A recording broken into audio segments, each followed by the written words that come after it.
it's Real-Time Looks, Recycling and Upcycling.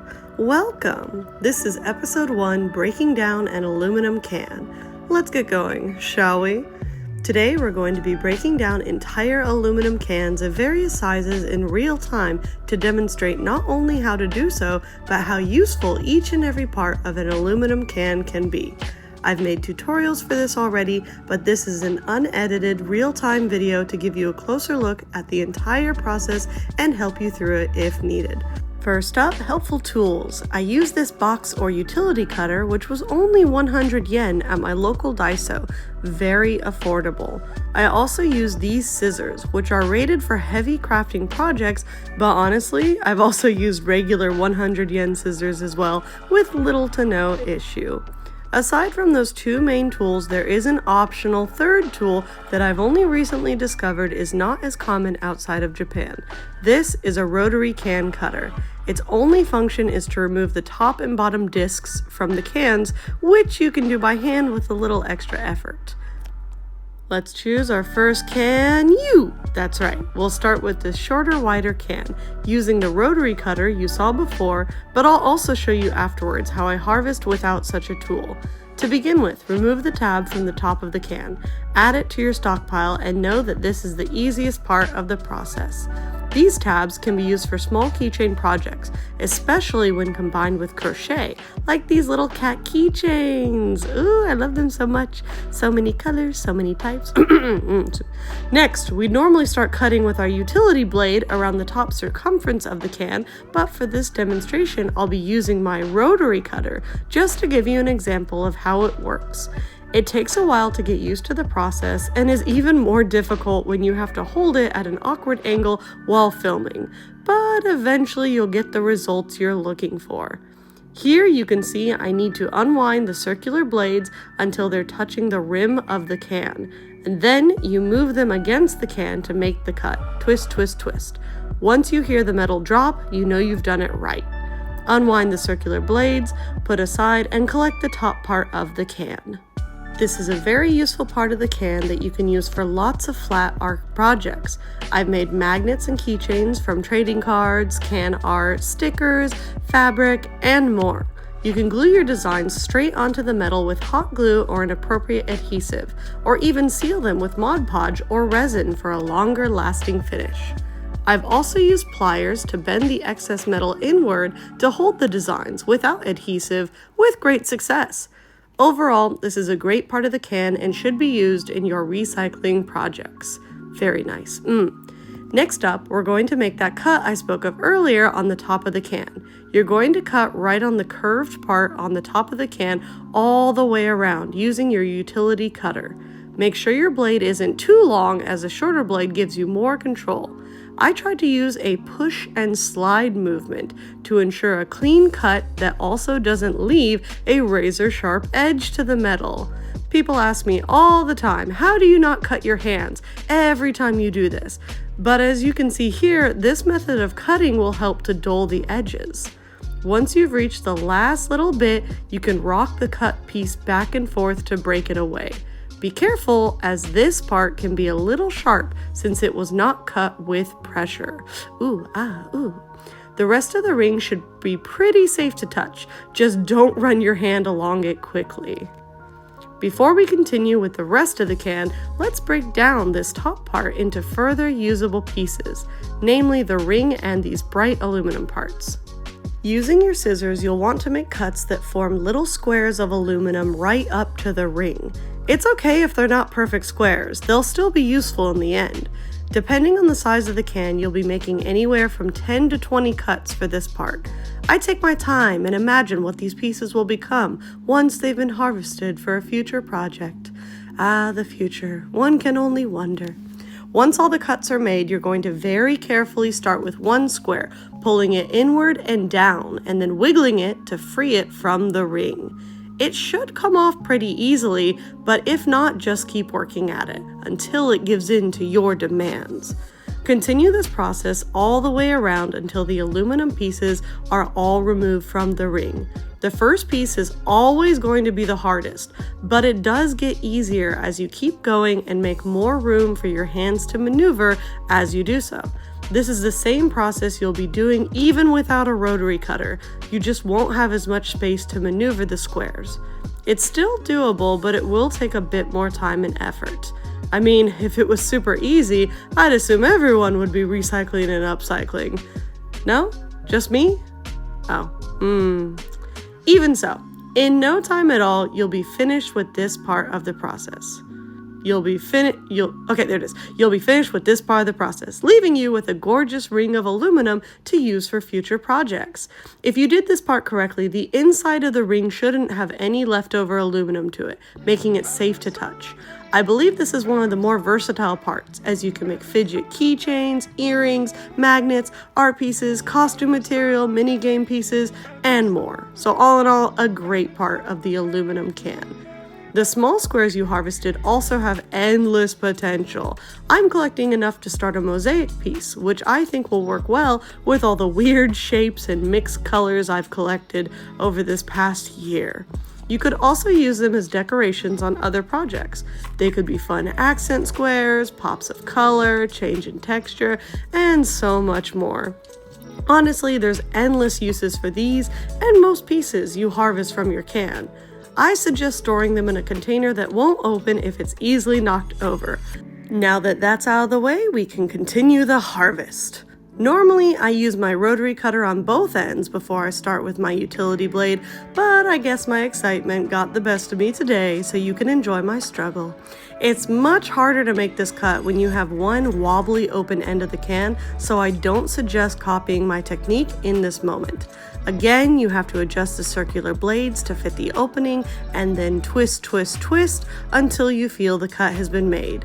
The amount of twist depends on how much you tightened your circular blades. Sometimes for the bottom, the circular blades won't cut all the way through, but that's okay.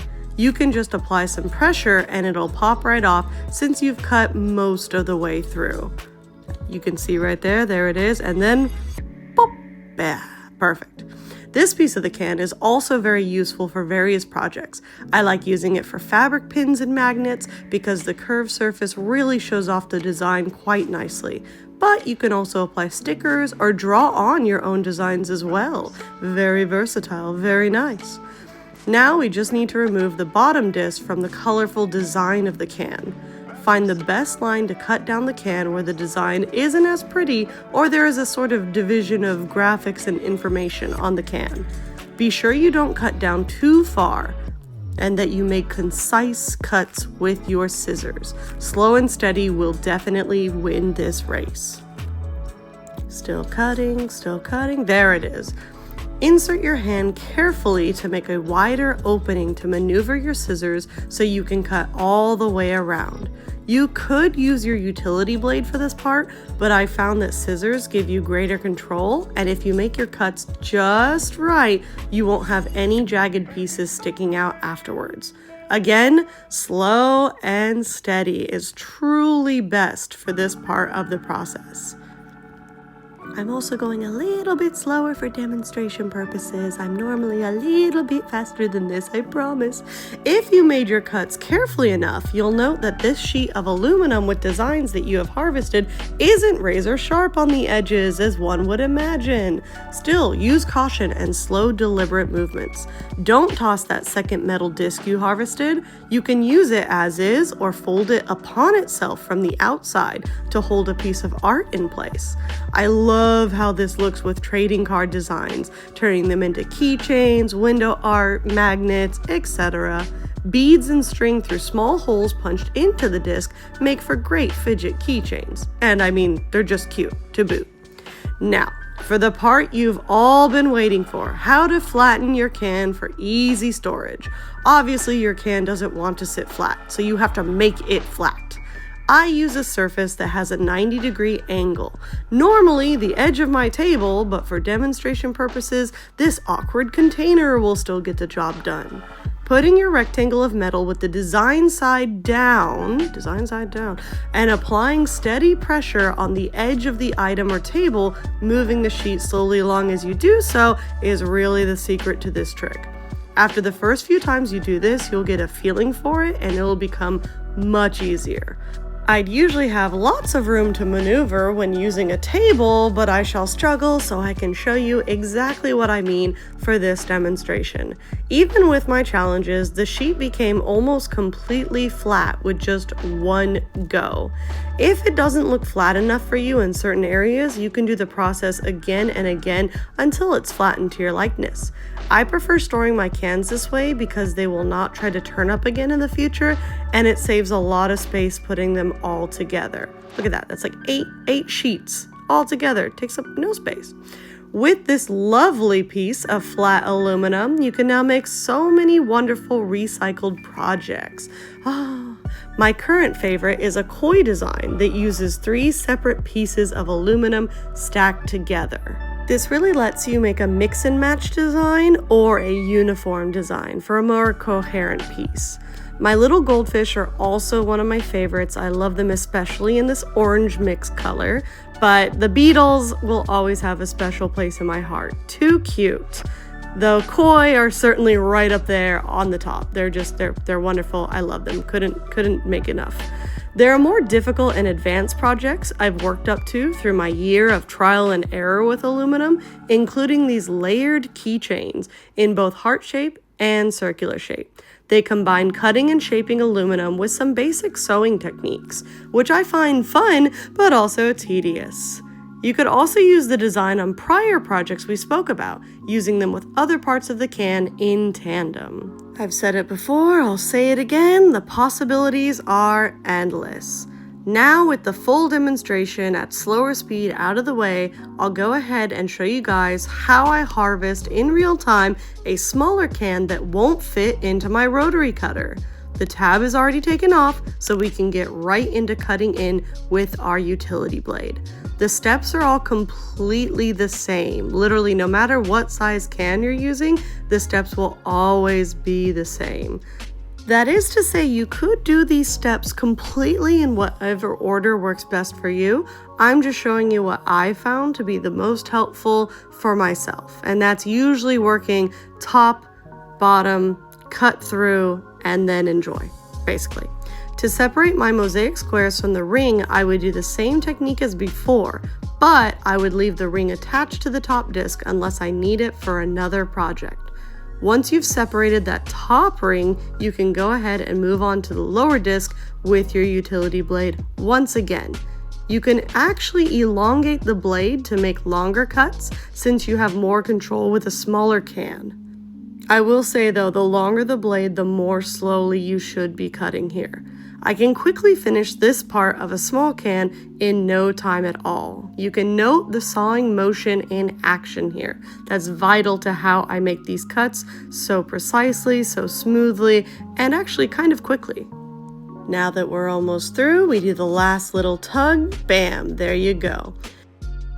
I've now separated the bottom disc, which I can cut away from the ring around it or keep as is to add to the design of my next project. Either way, you can use a pair of pliers to help you fold the metal either inward or outward, or to completely break it off. To be honest, pliers are kind of the unsung hero of these projects. They really do not get the credit that they deserve, I must say. Next is the final part of making the slit to open the aluminum. After I open this, I'm going to use my table off screen to show you how fast I can actually flatten it. Here we go. Ready, guys? And 5, 4, 3, 2, 1. Wow. Oh no, oh wait. Yeah, wow. Woo. Oh my, so fast, so amazing. Yes. Woo. A perfectly flattened can in no time at all. Voila! Well, that's really all there is to it. I hope you enjoyed this real-time look and demonstration for breaking down an entire aluminum can into useful pieces for many upcycling and recycling projects. Go forth and create! Woohoo! Don't forget to have fun. Thank you for watching. We'll see you guys on the next one. Don't forget to like and follow. Thank you.